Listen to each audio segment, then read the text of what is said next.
And this is my solution to the exercise. So let me run it and then I explain the code to you.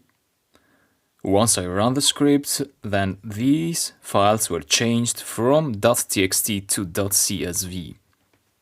And this is my code, so I import path and then I declare the root directory, which is where the files that we want to change are located, so inside files. And then we do this root dir rglob. Now, you have different alternatives for this. You could also do just like that. This would also work. So if I run this and change them back to txt, run, the conversion will still work. Even if you do .txt and here you change back to .csv, that will also work. Rglob also works. So csv.txt, run.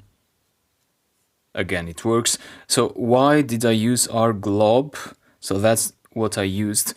Well, rglob is an alternative to glob.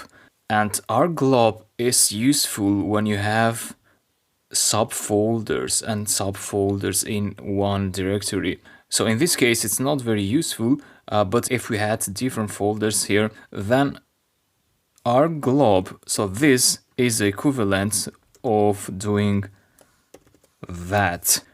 So that is the equivalent of rglob without the first asterisks and without this slash.